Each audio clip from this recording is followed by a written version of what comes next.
अस्सलामु अलैकुम वरहमतुल्लाहि वबरकातुहू।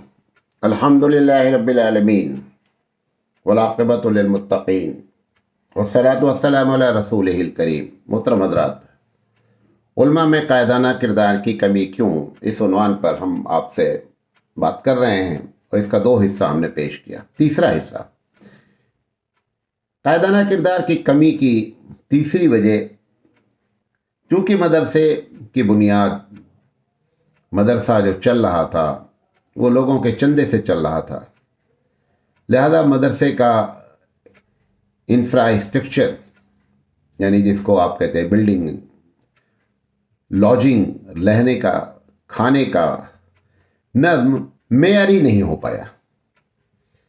जब मेयारी नहीं हुआ और चूंकि फ्री में तालीम थी, लिहाजा जो लोग पढ़ते थे बच्चे, वो आवाज़ भी नहीं कर सकते थे। वो आवाज़ ना करने की वजह से जैसा हमने चाहा वैसा बच्चों के साथ बर्ताव किया। अगर हम पैसा लेकर पढ़ाते तो शायद खाना पीना रहना सब अच्छा होता, लेकिन खाना पीना रहना अच्छा नहीं कर पाए एक बड़ी तादाद। आज भी हालात ऐसे ही हैं।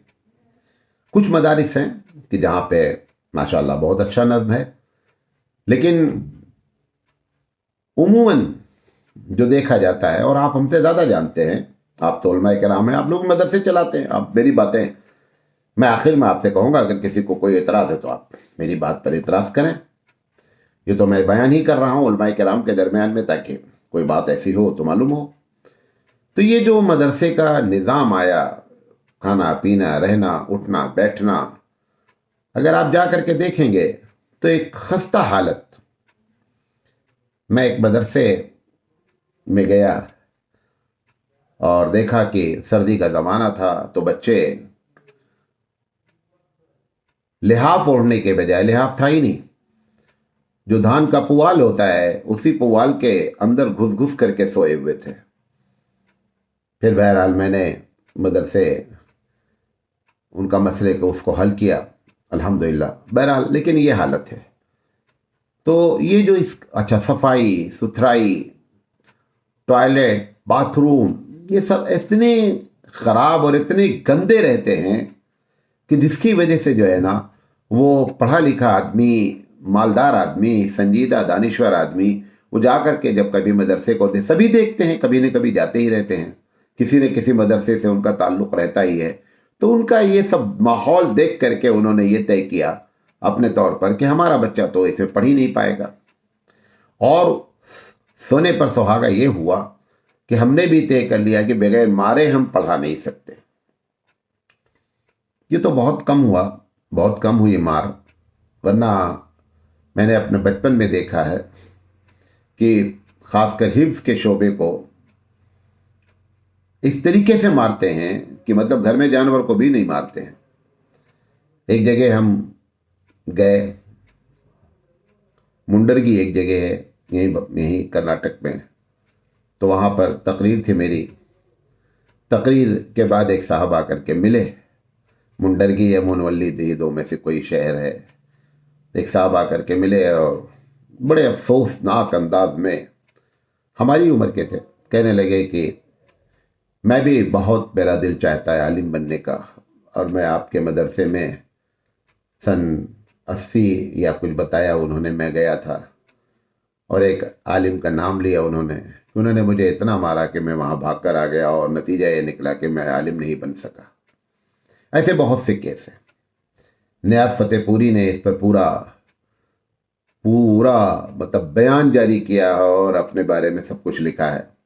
कभी मौका लगे तो नियाज़ फतेहपुरी को पढ़िए, वो बागी हो गए। तो ये जो हम लोगों ने मार कर पढ़ाने का सिस्टम रखा, और आज भी है, ऐसा नहीं है इल्ला माशाअल्लाह, वरना मदरसे वाले, खासकर हिफ्ज़ के शोबे वाले, ये समझते हैं बगैर मारे पढ़ाया ही नहीं जा सकता है। ये भी एक वजह बनी कि लोग नहीं आए अच्छे लोग, लिहाजा कायदाना किरदार जिनके अंदर जल्दी डेवलप कर सकता था, वो बच्चों से हम महरूम हो गए। इसी तरीके से जैसे यूनिवर्सिटीज़ में होता है, यूनियन होती है, वहाँ इलेक्शन होता है, गरचे उसके नुकसानात भी बहुत हैं, लेकिन वहां से लीडरशिप पैदा होती है। आप तहकीक करें कि जो लीडर बने हुए हैं आज, वो कॉलेज के ज़माने में, अपने ज़माने में कॉलेज में यूनियन के प्रेसिडेंट रहे या यूनियन के सेक्रेटरी रहे, वहां से भी जो है वो कायदाना किरदार डेवलप होता है। चूंकि यूनियन के नुकसानात ज़्यादा नज़र आए उलमाए किराम को, लिहाजा मदरसे में कभी इसकी इजाज़त नहीं दी गई। बाद मदरसे ऐसे हैं कि जहाँ पे कुछ थोड़ा मोड़ा, जैसे मैं अपने मदरसे में बच्चों की जो अंजुमन का सदर, सेक्रेटरी, नायब सेक्रेटरी, नायब सदर, खजांची, ट्रेजर जिसे आप कहते हैं, इन सब का जब मामला आता है तो मैं ये कहता हूँ कि असतज़ा नाम चुन लें, लेकिन इनका इलेक्शन कराया जाए। 3 आदमी का नाम चुना जाए बहैसियत सदर के, हम चुन लें, वो खुद न खड़े हों, हम उनको खड़ा करें और फिर तलबा में इलेक्शन करा करके फिर उनको उनका अंजुमन का नायब सदर और सदर सेक्रेटरी वगैरह बनाया जाए, कि थोड़ा से उनके अंदर मालूम हो कि इलेक्शन क्या होता है और इलेक्शन का इस्तेमाल कैसे होना चाहिए और उनके अंदर वो सिफत कैसे पैदा हो। तो मैं अपने मदरसे में इस बात की कोशिश करता हूँ, और इसी तरीके से और भी कुछ मदारिस हैं जिनके अंदर इस बात, वहीं से मैंने सीखा है। लिहाजा बकिया कहीं पर भी इस किस्म का नज़्म नहीं है। तो मैं ये नहीं कह रहा हूँ कि यूनियन कायम की जाए, क्योंकि यूनियन कायम होगी तो स्ट्राइक होगी, मदरसा चलेगा कम, बंद ज़्यादा रहेगा, और यहाँ पे बंद होने के ज़्यादा चांसेस हैं। क्योंकि भाई कभी खाने का हंगामा होगा, कभी रहने का हंगामा होगा, कभी लॉजिंग बोर्डिंग का हंगामा होगा। लिहाजा हम लोगों ने कभी यूनियन को इजाज़त ही नहीं दी। कभी ज़रूरत पड़ी तो इजाज़त दी गई थी किसी बड़े मदरसे में, फिर उसको ख़त्म कर दिया गया, क्योंकि फ़ायदा कम था, नुकसान ज़्यादा था। तो यूनियन के ज़रिए उसका कोई ढांचा बनाया जाता, अगर उसका इस्लाह करके कुछ तरकीबें की जा सकती हैं। जैसे मैंने एक छोटी सी मिसाल दी अंजुमन की, इस किस्म से उनके अंदर कायदाना किरदार को डेवलप किया जा सकता है। तो ये भी एक बड़ी वजह बनी कि हमारे अंदर जो है ये किरदार पैदा नहीं हो पाया। 5वीं वजह कि जब कोई लीडर पर हमने देखा कि मुसीबत आती है, तो पहले तो हम नारा मारते हैं, मौलाना साहब आगे बढ़ो, हम तुम्हारे साथ हैं, ऐसे नारे मारे जाते हैं। लेकिन जब मौलाना साहब आगे बढ़ जाते हैं और हालात ख़राब हो जाते हैं, कोई मुसीबत आ जाती है, पुलिस अरेस्ट कर लेती है, बहुत सी मुसीबतें हो जाती, जेल हो जाती है, तो फिर ऐसी शक्ल में उस लीडर के पीछे कोई भी नहीं रहता है। अब हज़ार मर्तबा एक आदमी लीडर बनने वाला, जिसके अंदर कुछ थोड़ी मोड़ी सूझबूझ है, वो अगर आगे बढ़ना चाहता है तो अपने उस लीडर को देखता है जिसके साथ क्या हुआ है। लिहाजा वो जो उसके अंदर किरदार डेवलप हो रहा था, आगे बढ़ रहा था, वो वहीं पर क्या होता है, दब जाता है, क्योंकि अवाम ने जो है वो लीडरों का साथ नहीं दिया। मुस्लिम लीडरों का खासकर मैं बात करना चाहता हूँ।